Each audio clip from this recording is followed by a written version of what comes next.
Bonjour, je viens de récupérer ce poste de télévision de marque Tokai. Donc on voit ici, elle est un petit peu abîmée ici au niveau de l'écran là. Bon, ça a l'air d'être une rayure assez profonde, mais il n'y a rien de cassé. Quoi dire d'autre sur ce téléviseur? Bon, l'ancien propriétaire, il a dû couper sa aura, donc il va falloir que je démonte pour la mettre sous tension, là, parce que je pourrais pas. C'est un modèle TTE 26M 004K. C'est un 26 pouces, c'est une télé à LED. Et ce qu'il y a, c'est qu'il va falloir que je répare déjà à ce niveau-là pour pouvoir voir ce qu'elle a exactement. Et donc sur le côté, là on voit que la prise d'antenne, donc entrée d'antenne est complètement matraquée. Donc éventuellement, peut-être que je réparerai aussi à ce niveau-là. Mais avant cela, ce qu'il va falloir que je fasse, c'est démonter le capot et puis voir déjà si elle est en état de fonctionnement. Bon, ça y est, j'ai défait donc toutes les vis, et donc j'ai séparé donc l'écran, donc la dalle qui est là, on voit en dessous là. J'ai donc séparé la dalle avec tout le reste de la télévision. Bon, j'ai juste défait ici là pour pouvoir quand même bien poser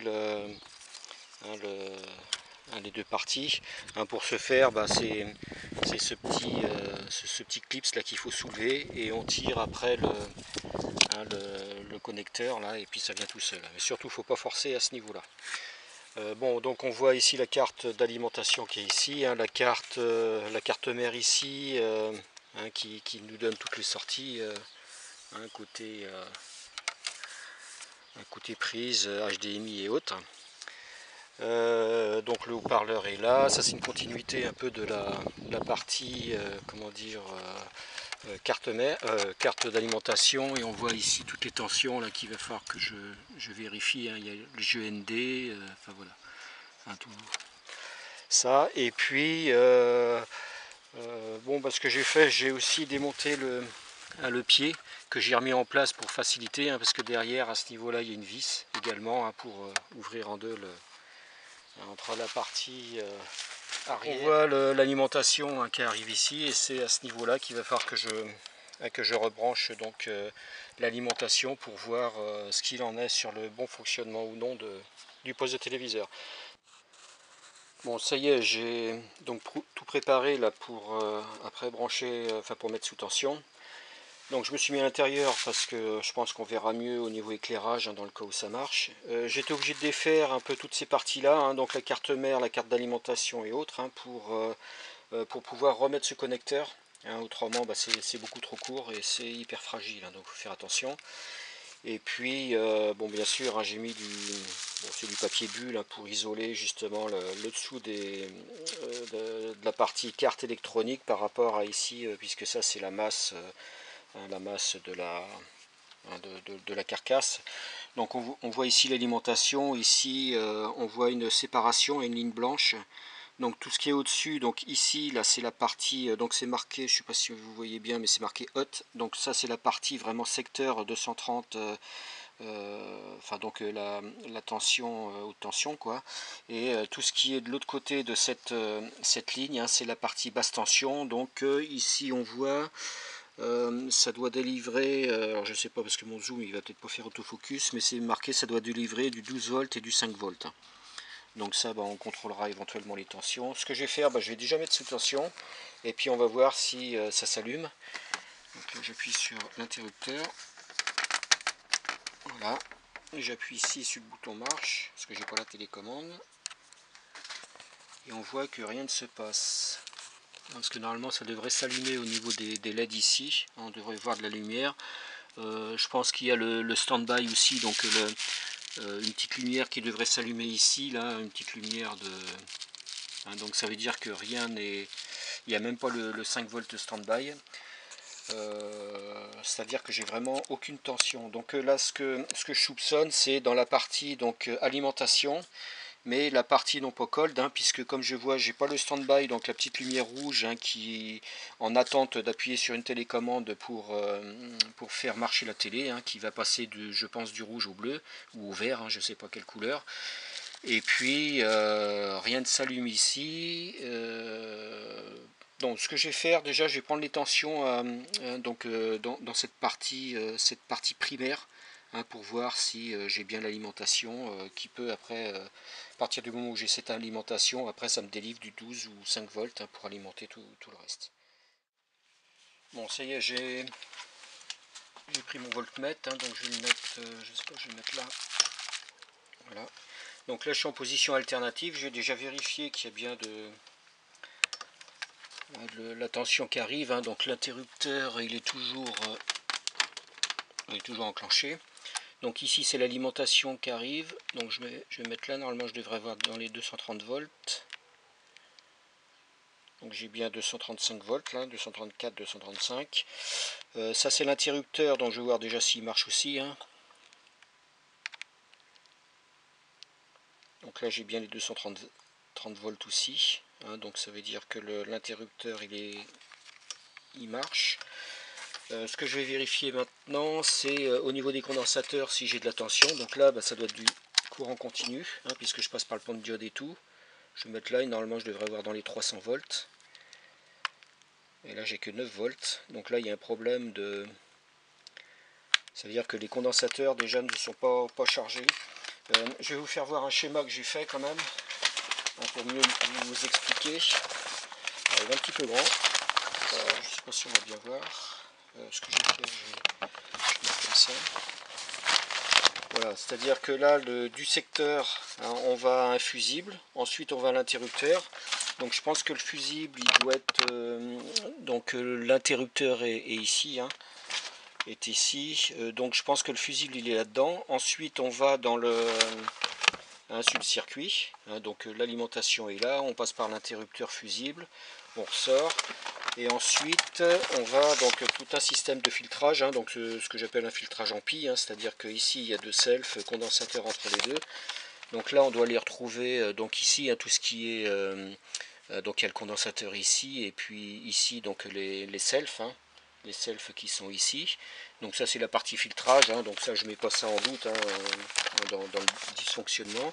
Ensuite il y a une PTC, donc c'est une thermistance, hein, c'est-à-dire que quand il y a le courant qui circule ici, en fin de compte ça doit protéger justement en cas d'excès de courant tout le circuit après, donc inverse. Donc ici il va falloir que je contrôle si cette thermistance est passante ou pas. Et donc après on se retrouve sur le pont de diode, hein, donc le pont de diode qui est, on voit ici, hein, je vais peut-être me rapprocher, le pont de diode, donc il y a les 4 diodes, hein, qui sont ici, 1, 2, 3, 4, donc ça c'est le pont de diode.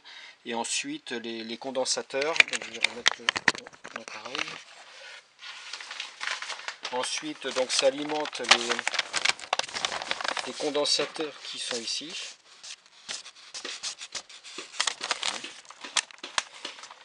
Et donc ici déjà on n'a pas de tension, hein, sur ces condensateurs. Bon après on ressort, hein, on va au transformateur, ça passe par le MOSFET, hein, le MOSFET qui est là-dessous, là, hein, ici avec les trois pattes, là, le gate, source et puis le drain. Et on a cette résistance aussi qui après ça va à l'oscillateur, hein, et après ça va à l'optocoupleur. C'est-à-dire que du MOSFET on sort, donc il y a la résistance ici qui est là. Donc là c'est une résistance fusible, hein. Et puis si je reprends le schéma, donc la résistance ça va à l'oscillateur et après ça va à l'optocoupleur, hein. Donc l'optocoupleur il est ici. Donc on le voit ici, le coupleur il est ici, là c'est le composant avec 4 pattes. Donc ce que je vais faire, je vais déjà contrôler, donc je vais remettre, comme j'ai pas de courant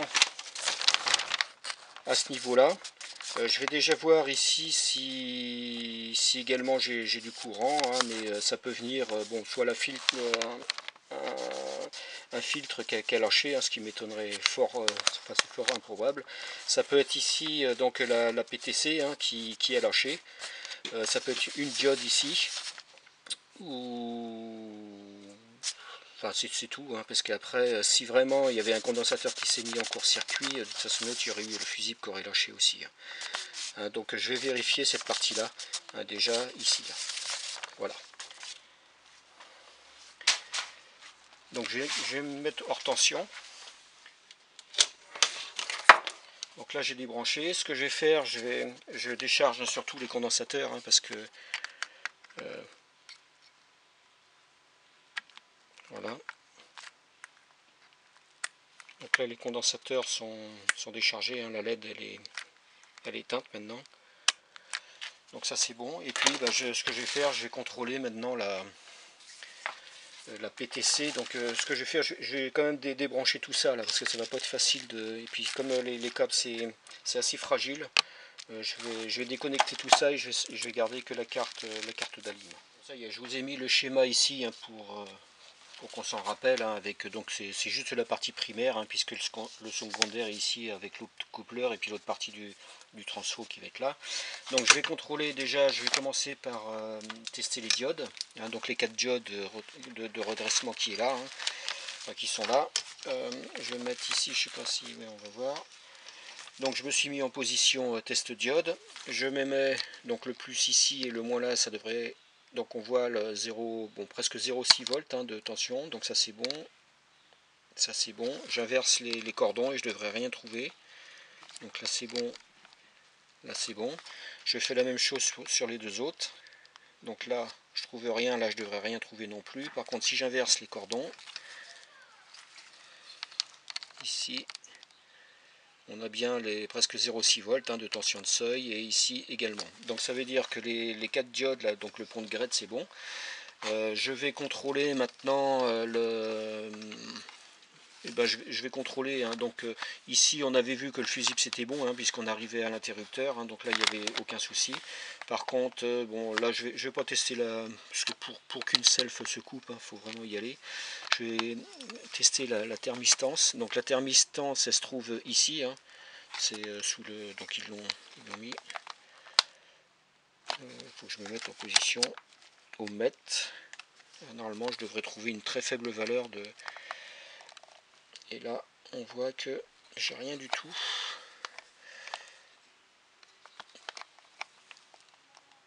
Non, j'ai rien du tout. Donc ça veut dire que la thermistance elle est coupée ici. Bon j'avais dit. Donc déjà là il y a un problème. Ici c'est bon. Je disais que je mettais pas trop en cause ça. Et puis je vais voir côté MOSFET si c'est bon. Donc là. Donc ça c'est la partie MOSFET.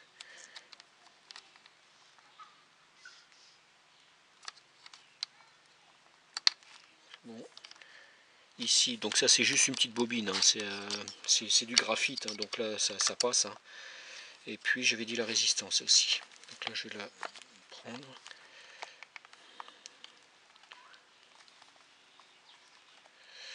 Et bien là j'ai rien du tout non plus. Donc ça veut dire que j'ai un problème pour l'instant sur donc ma thermistance et ma résistance fusible qui se trouve ici. Là c'est comme si donc elle est coupée, la résistance est coupée et puis la thermistance aussi. Donc ce que je vais faire, je vais déjà remplacer les composants, hein, sachant que bon ces diodes sont bonnes. Bon après je remets pas en cause hein, tout ce qui est filtre. Le MOSFET il est bon, ça c'est une graphite si j'ai pas vu cette diode là, donc je vais la vérifier. Donc d'un côté là ça devrait, donc ça passe pas, et de l'autre côté je devrais voir la tension. Je suis pas sûr, bon, hop, donc je recommence. Donc là ça passe pas, et de l'autre côté j'ai bien ma tension de seuil hein, qui est de 0,5 volts quoi. Donc dans toute cette partie là, pour l'instant j'ai trouvé d'effectuer la thermistance et puis cette résistance. Donc ce que je vais faire, je vais remplacer ces deux éléments. Je vais déjà essayer de trouver, voir si j'en ai dans mes boîtes et trouver les mêmes références. Bon voilà la PTC, hein, donc c'est une 5D207, hein, donc j'ai regardé, ça veut dire qu'il faut que je trouve une PTC, donc la thermistance de 5 ohms. Suite à ça, donc au niveau de la résistance fusible, donc on voit les couleurs, hein, c'est bleu, gris, orange. Donc ça nous donne bleu hein, c'est 6, 8 pour le gris et puis orange 3. Hein, donc c'est 68 kOhms hein, au niveau de la résistance, il faut que je trouve. Et donc j'ai quand même défait le MOSFET, et puis je vais le contrôler quand même par acquis de conscience. Donc je teste, je le mets dessus, et on voit bien que le MOSFET il est bon, hein, avec cet appareil, comme ça je suis vraiment sûr qu'il est bon. Donc je vais maintenant remonter donc les composants, faut que je remonte le MOSFET. Et puis donc ici c'est bon, hein, je vais remplacer cette résistance fusible là, de 68 kg, et puis la PTC de 5 ohms là, que je vais trouver, hein, j'en ai trouvé dans mes boîtes de récupération. Bon, ça y est, j'ai ressoudé donc la nouvelle résistance fusible, hein, donc j'ai trouvé exactement la même. J'ai ressoudé également la PTC, hein, qui se trouve à ce niveau-là, hein, donc la thermistance. Et puis j'ai remis en place le MOSFET qui se trouve ici. Et j'en ai profité aussi pour remettre en état au niveau, bon, tant bien que mal, hein, parce que c'était quand même pas mal tordu. Hein, j'ai pris une pince et puis je vais essayer de remettre en état là, le connecteur d'antenne. Donc ce que je vais faire maintenant, je vais remonter la carte d'alimentation sur la télé, et puis je vais faire des essais pour voir ce qu'il en est au niveau du fonctionnement. Bon, j'ai tout raccordé, et donc maintenant bon, j'ai branché au niveau de l'alimentation, et je vais mettre donc sous tension par l'intermédiaire, et je vais voir ce qui se passe. Ah, ici on voit que le voyant il est bleu là ce coup-ci, donc ça veut dire que, donc là il est passé au rouge, ce qui est normal, hein, parce qu'il s'est mis en stand-by. Donc il faudrait pour maintenant donc la mettre en marche, hein, il faut que je l'allume. Donc comme j'avais dit, j'avais pas la télécommande, je vais appuyer directement sur le bouton, on va voir ce qui se passe. Là ça passe en bleu. Je sais pas si au niveau de la dalle on voit de la lumière. Si, on voit que c'est allumé ici au niveau de la dalle, hein. Je sais pas si on voit bien, mais si mettons j'éteins la télé, là je viens de l'éteindre, on voit bien que ça s'est éteint à ce niveau là. Donc ça veut dire que là je la rallume.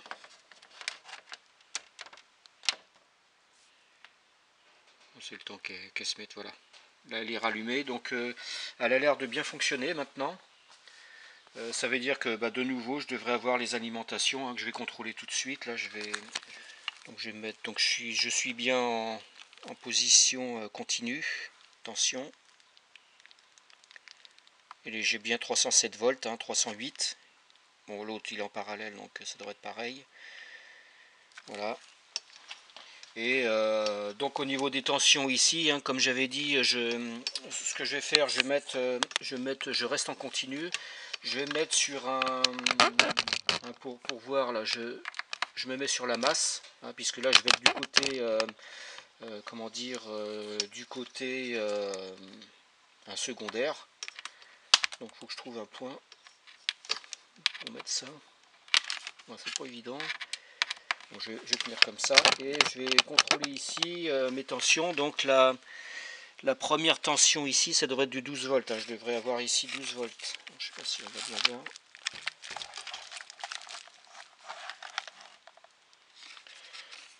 Donc je vais prendre ici ma première tension. Et je vois bien que j'ai 12 volts. Donc là c'est bon, j'ai bien mes 12 volts. Et après je vais vérifier que j'ai bien mes 5 volts, hein. Donc je vais prendre une 2, 3, 4, 5, 6e pin. 1, 2, 3, 4, 5, 6e. Ici je devrais trouver 5 volts. Voilà. Donc ça veut dire que j'ai toutes mes tensions. La dalle donc elle s'allume, hein, on voit bien ici. Les tensions côté primaire je les ai bien, donc logiquement cette télé devrait bien fonctionner. Donc ce que je vais faire maintenant, je vais raccorder définitivement quand même ce que j'ai mis provisoirement, c'est-à-dire ici avec un domino, hein, et puis je vais remonter tout l'ensemble, et après je vais faire des essais de cette télé en réel. Ça y est, je l'ai toute remontée, hein, donc bon, voilà la prise que j'ai mis en place. Donc si je regarde derrière, donc l'antenne, hein, comme j'avais dit, la prise d'antenne je l'ai réparée, et donc voilà le cordon secteur maintenant qui est remis en place. Ce que je vais faire maintenant, je je vais faire un essai en réel. Hein, je branche ça, je branche la télé sur le secteur. Je la mets en marche. Et puis on va voir ce qui se passe. Donc c'est ici. Donc là on voit que le voyant il s'est allumé. Bon là il s'éteint parce qu'il s'est mis en veille. Hein. Je vais la mettre en marche. Donc le voyant il s'est bien mis en bleu. Puis on va voir ce que ça va donner. Ben voilà, donc là ça. Bon là il n'y a pas d'information puisque je ne l'ai pas raccordé. Donc ce que je vais faire, j'ai branché, j'ai une petite antenne. J'ai une petite antenne ici là. Une petite antenne d'intérieur là, je vais la raccorder pour voir si j'ai bien du signal. Donc je la branche derrière. Hop, ça y est. On va voir. Voilà. Donc la télé est réparée. Ce sera une télé qui finira pas tout de suite à la déchetterie. Et je pense profitera quelqu'un de la famille ou des amis. Hein, et on remarque aussi hein, dans le coin ici, là, donc c'était abîmé, là c'est rayé. Mais finalement en lecture, enfin en marche, on voit vraiment pas cette rayure. Hein, c'est pas vraiment gênant. Voilà pour cette réparation. Bon bah écoutez, je vous souhaite à toutes et à tous une bonne journée. Au revoir.